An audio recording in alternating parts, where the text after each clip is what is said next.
warahmatullahi wabarakatuh. Saya Galang Ijtihad dengan NIM E1022103. Di sini saya akan membahas tentang macam-macam strategi pembelajaran. Yang pertama, ada ekspositori. Ekspositori ini definisinya itu yaitu penyampaian materi secara verbal agar dapat dikuasai oleh siswa secara optimal. Yang kedua, pendekatan pembelajaran yang berorientasi kepada guru, teacher center. Dan yang ketiga, materi disiapkan guru secara rapi, sistematik, dan lengkap. Di sini ada tiga macam metode yang digunakan, yaitu ceramah, demonstrasi, sosiodrama. Di sini ada kelebihan dan kekurangannya. Yang pertama kelebihannya yaitu guru dapat mengontrol urutan dan keluasan materi pembelajaran. Yang kedua, efektif untuk waktu yang terbatas sementara ada banyak materi. Yang ketiga, siswa dapat melihat atau mengobservasi demonstrasi. Yang kedua, di sini ada kekurangannya, yaitu hanya dapat dilakukan terhadap siswa dengan kemampuan menyimak dan mendengar yang baik. Yang kedua, tidak dapat melayani perbedaan setiap individu. Dan yang ketiga, sulit mengembangkan kemampuan siswa dalam hal sosialisasi, hubungan interpersonal, dan berpikir kritis. Macam-macam strategi pembelajaran yang kedua yaitu inquiry. Inquiry ini menekankan pada proses berpikir kritis dan analisis dari suatu masalah yang ditanyakan. Kemudian menempatkan siswa sebagai objek belajar. Lalu bahan pelajaran tidak berbentuk konsep, melainkan kesimpulan yang perlu pembuktian.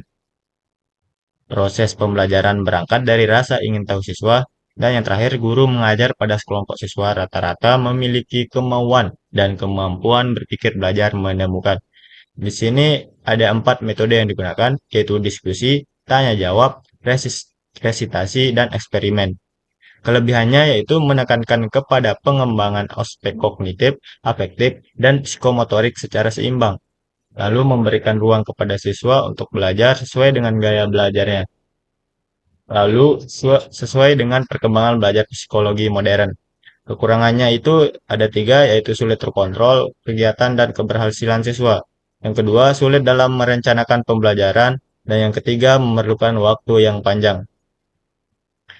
Macam-macam strategi pembelajaran yang ketiga adalah berbasis masalah, yaitu proses penyelesaian masalah yang dihadapi secara ilmiah. Siswa diharapkan aktif untuk berpikir, berkomunikasi, mencari, dan mengolah data dan menyimpulkannya. Aktivitas pembelajaran diarahkan untuk menyelesaikan masalah. Dan yang terakhir, pemecahan masalah dilakukan dengan pendekatan berpikir secara ilmiah. Di sini terdapat juga kelebihan dan kekurangannya, yaitu kelebihannya teknik yang cukup bagus untuk lebih memahami isi pelajaran, dapat menantang kemampuan siswa dan memberikan kepuasan untuk menentukan pengetahuan baru bagi siswa, meningkatkan aktivitas pembelajaran siswa, dan dapat mentransfer pengetahuan siswa untuk memahami masalah dalam kehidupan nyata.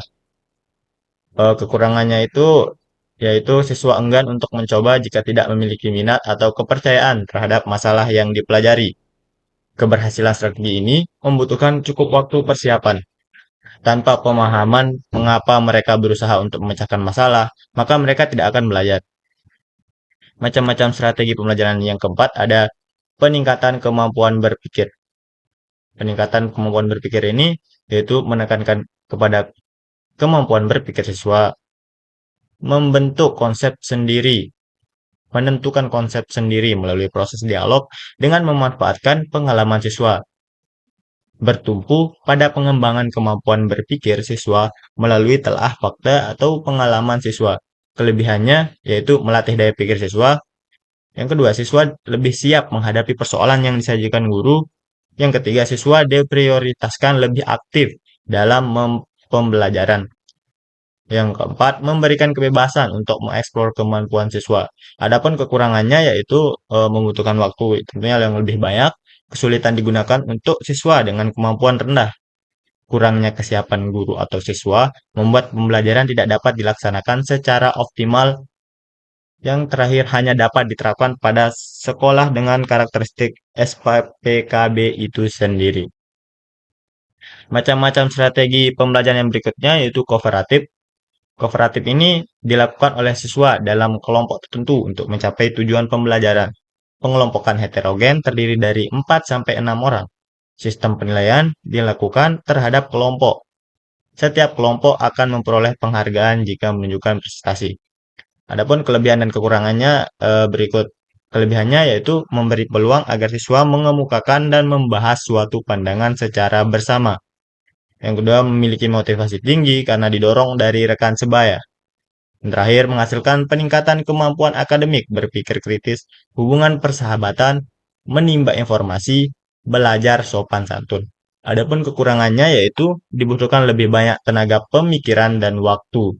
Dibutuhkan dukungan fasilitas, alat, dan biaya yang memadai.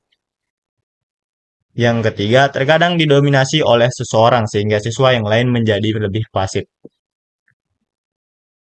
Macam-macam strategi yang berikutnya yaitu kontekstual. Kontekstual ini yaitu konsep belajar yang membantu guru mengaitkan antara materi yang diajarkan dengan situasi nyata siswa, melibatkan 7 komponen utama pembelajaran produktif, konstruktivisme, bertanya, questioning, menemukan, masyarakat belajar, pemodelan, dan penilaian sebenarnya. Landasan filosofinya adalah konstruktivisme. Adapun kelebihan dan kekurangannya, yaitu kelebihannya memberikan kesempatan kepada siswa agar terlibat aktif. Siswa dapat berpikir kritis dan kreatif dalam mengumpulkan data, menyadarkan siswa tentang apa yang mereka pelajari, pemilihan informasi berdasarkan kebutuhan siswa, terbentuk sikap kerjasama yang baik antara individu maupun kelompok. Dan kekurangannya ada dua, yaitu perbedaan kemampuan antar siswa lebih nampak, dan yang kedua kesuksesan siswa tergantung keaktifannya. Macam-macam strategi pembelajaran yang terakhir yaitu afektif. Afektif ini berbeda dengan strategi PBL kognitif dan keterampilan. Berhubungan dengan nilai yang sulit diukur, menghadapkan siswa pada situasi yang mengandung konflik atau situasi yang problematis. Siswa diharapkan dapat mengambil keputusan berdasarkan nilai yang dianggapnya baik. Adapun kelebihan dan kekurangannya, kelebihannya yaitu membentuk watak peradaban bangsa yang bermartabat, mengembangkan potensi siswa dalam nilai dan sikap, sarana pembentukan manusia yang beriman, kreatif, mandiri, dan sebagainya. Dan yang terakhir, siswa akan lebih mengenal sikap baik dan buruk. Adapun kekurangannya ada 3, yaitu kurikulum yang berlaku cenderung untuk pembentukan intelektual, sulitnya melakukan kontrol karena banyak faktor yang dapat mempengaruhi perkembangan sikap seseorang. Dan yang terakhir, keberhasilan pembentukan sikap tidak dapat dievaluasi dengan segera karena membutuhkan rentang waktu yang lebih lama. Mungkin itu saja yang dapat saya sampaikan. Sekian, terima kasih. Assalamualaikum warahmatullahi wabarakatuh.